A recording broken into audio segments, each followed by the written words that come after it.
what? I think this woman is incredible, and I mean, I think she is the best head in the country. I think, and she runs undoubtedly one of the best schools in the country. And what she has done, she banned Muslim prayer in the playground.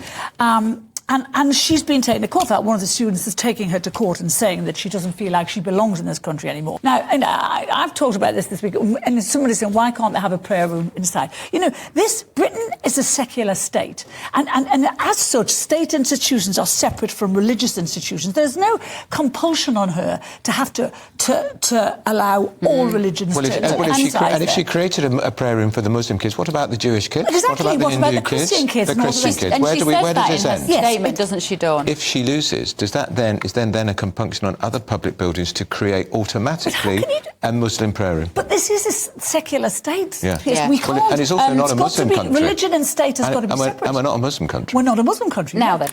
Alright guys, so for today's video, we're going to be talking about a story that I find quite fascinating, and a few different publications have covered this. I saw it on The Guardian, The Telegraph, The Times, a little bit on TV as well, especially with the obviously British news. But there's a principal, I guess they call them head teachers or headmistress, headmaster in the UK, by the name of Catherine Burblesing, and she's being taken to court by one of her students currently because she has banned Muslim prayer at school after an increase in presence of it started to create other issues for staff and other students at the school. And she just recently had an interview on a channel called UnHerd, and I want to play some of this interview as well as some other clips that I came across that really tie into this whole Muslim issue that we've been kind of seeing lately. So without further ado, here we go. So let's start at the beginning. What is the ethos of Michaela School, and how is it different from normal state schools? So we're considered to be the strictest school in Britain, and the reason for that is that, for instance, we have silent corridors. The children say good morning and good afternoon to their teachers, who are all dotted around the place when they're walking around, but they don't talk to each other, and they walk in single file. They line up in the mornings, they line up at lunchtime, and then they come into the school in single file, always looking to the front. Some people don't like this. So it sounds, to a normal person listening, it might sound a bit kind of Victorian. How would you respond to that? So single file. Well, I don't know. Are they smiling as they're walking single file down the corridor? Is that allowed? Yeah, what people always say when they come, and we get 800 visitors a year, mainly teachers from across the world, they always say, gosh, the place is so warm, the children are so friendly, they're so happy. I would argue that our children are often, people say that they're much happier than the children at their schools. You know, like it's, I think that people misunderstand order and structure and discipline. They imagine that that makes children unhappy, but actually chaos makes children unhappy. And when they know the rules, then they know that they can have fun at certain times, and then they're quiet at certain times. And there's the regulation and the structure gives them safety and a predictability that they understand. That means they're really clear on the rules. And you know what? Right off the bat, I really do like her. Now, he mentioned this seems kind of Victorian. I don't know about that. To me, it seems a little bit more of like a militant style. But I think that's perfect. Kids these days, and kids for, you know, since the beginning of time, have needed structure. They need boundaries. They need discipline. They need rules, regulations. They need to know what is right and wrong. And as she mentioned, if you just let them be all willy-nilly, chaos ensues. So I don't think that there's any issue with what she's doing. Clearly, the results are there for themselves, as her school is rated, I believe they said, the top rated school in the country. So clearly something she's doing is good. And the fact that they have a lot of people, I guess, coming into the school, signing in, where this school is a predominantly poorer school, it's in a poor neighborhood, but they're getting these specific results, shows that this, you know, militant, disciplining type of structure works. Now, even with all that being said, the host still pushes back and asks, is there playtime? And she kind of goes into a little bit more detail. And yes, there is playtime, but even within playtime, there still has to be some sort of structure. Because if not, then you start to spiral out into these, so quote unquote cliques or little coves or in groups. And that starts to create more of a divide when that's not what she's trying to do. She's trying to bring the students together. I mean, is there playtime? Yes, there is.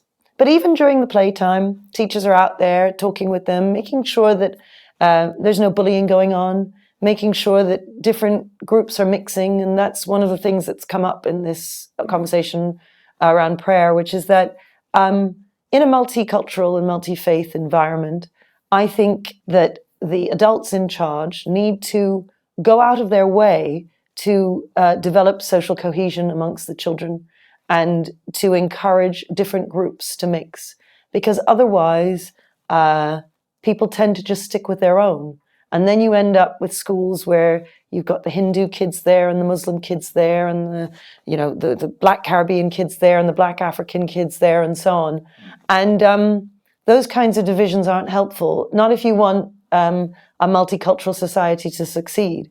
And I know there's been discussions before with politicians and so on talking about multiculturalism not succeeding. And I can understand why people might say that, because in some respects it does fail. But when it does fail, I would say it's because we've just let things run, as opposed to encouraging environments where people can mix and be friendly to each other and have friends across that racial and religious divide.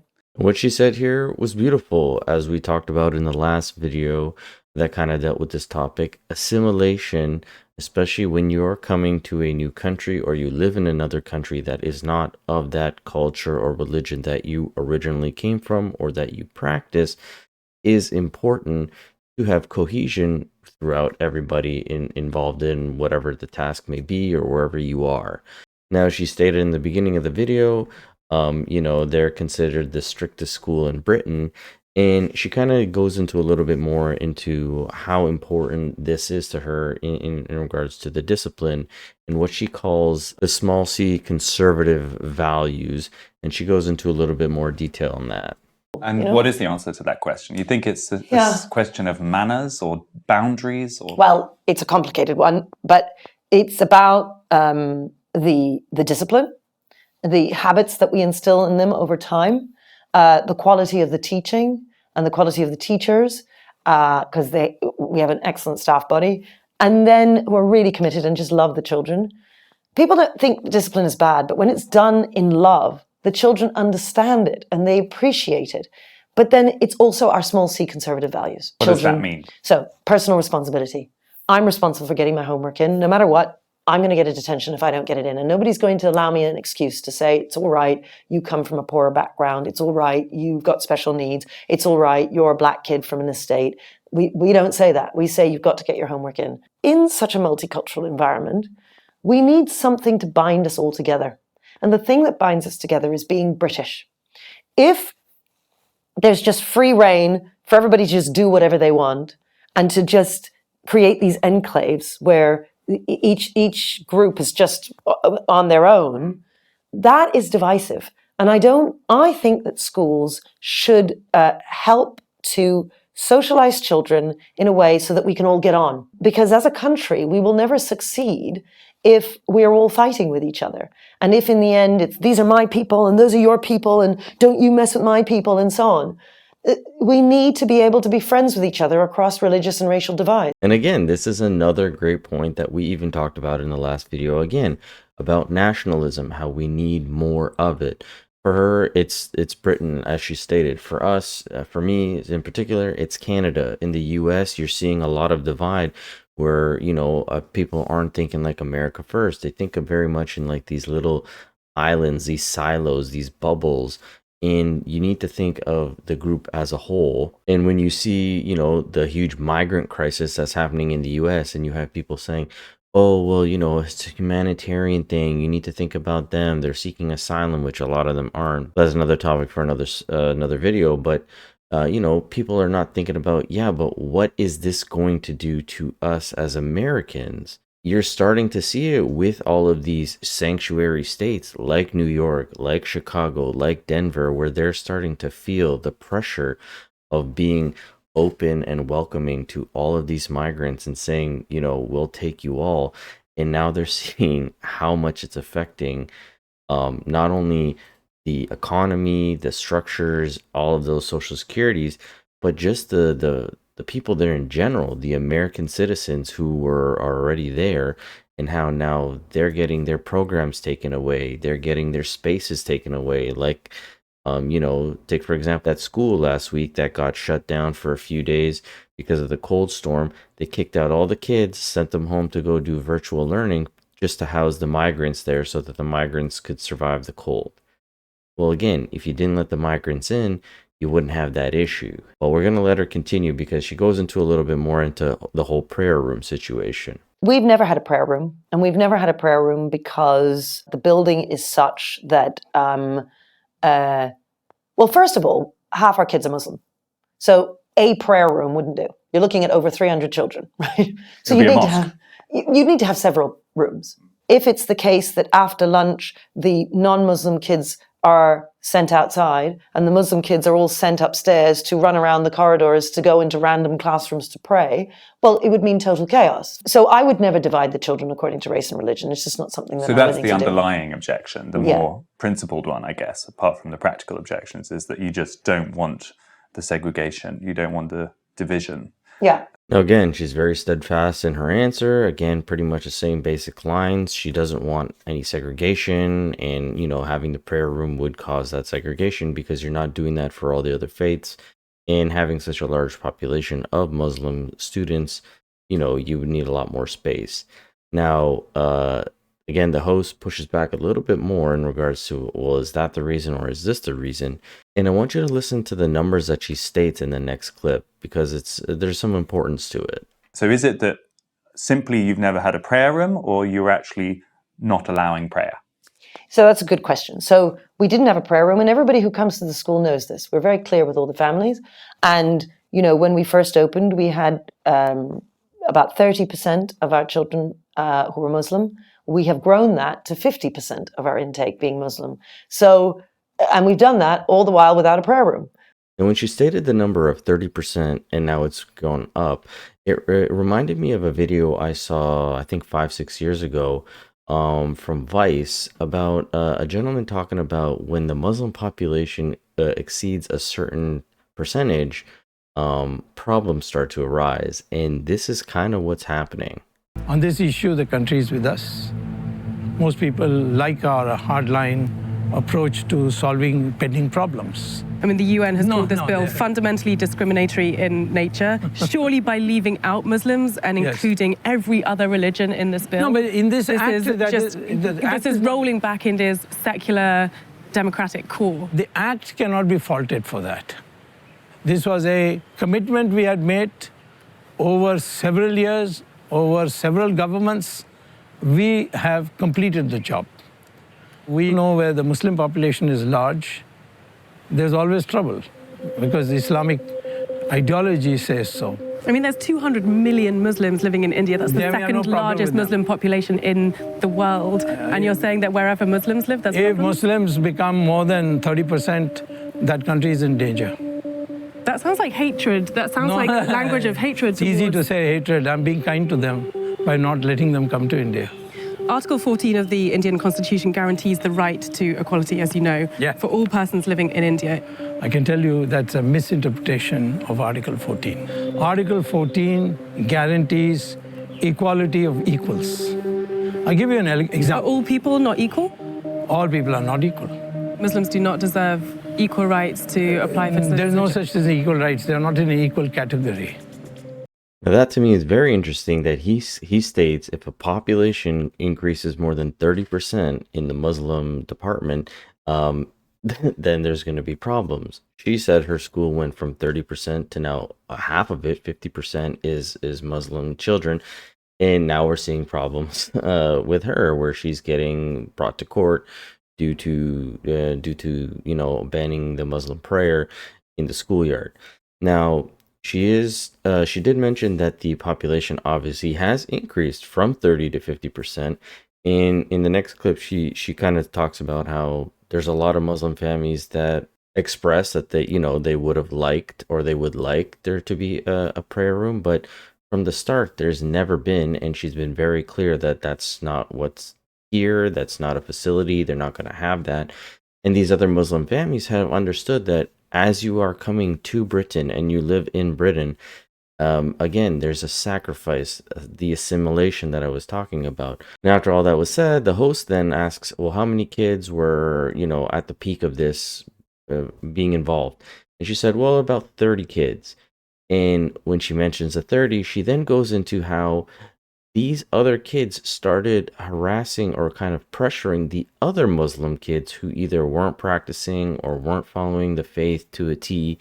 And again, this is kind of what that guy was just talking about. So that means the Muslim families have been very happy. And of course, the other Muslim families have heard of us and have thought, well, we're going to come here. So lots of families will say, we wish you had one, but, you don't have a prayer room. It's okay because we love the school in all these other ways. And that's more important to us in the end, So it's sort of up to the families. So no prayer room, but is prayer allowed? Yes. So what we always said before was that you could pray in the yard, because we can't make it happen in the classrooms because of physical reasons, and also not wanting to divide the children according to race and religion. But if you were to pray in the yard, be fine.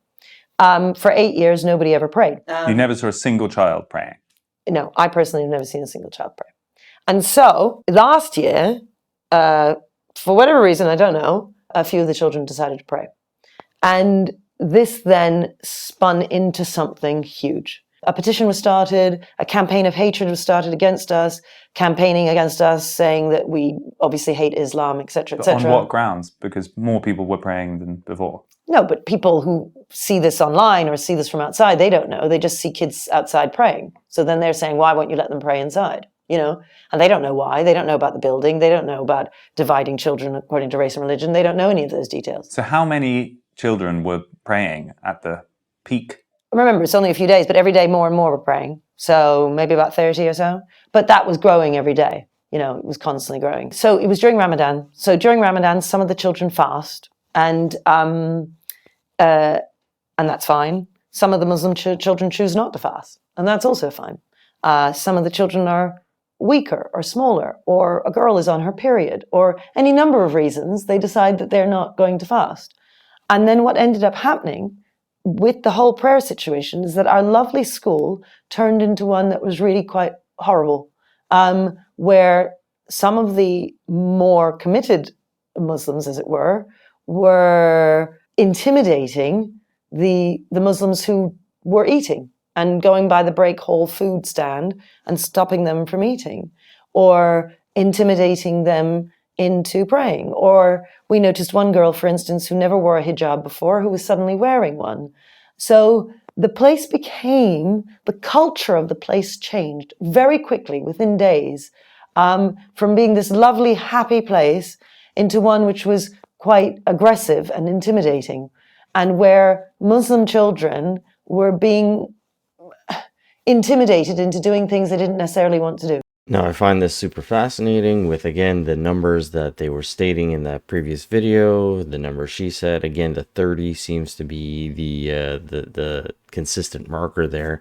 But as she said, within days of this kind of behavior happening, everything went to chaos, a lot of intimidation. And I'm going to link the rest of the interview in the description below. I highly recommend you go see it if you're enjoying what you see from her or what she's saying.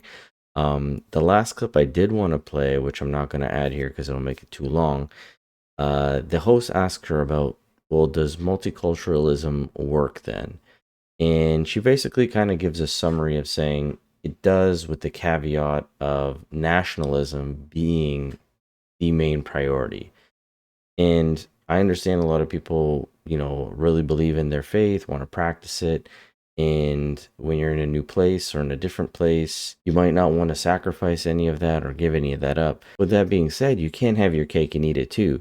If you want to send your kids to this specific school and they don't have those specific, facilities or rules put in place for your children, but that's something you really believe in, then you have to take them out and put them in another place or find another alternative that will suit that lifestyle. If you're not going to do that and you want to put them in this school because of the results that this school can accomplish, then you have to assimilate.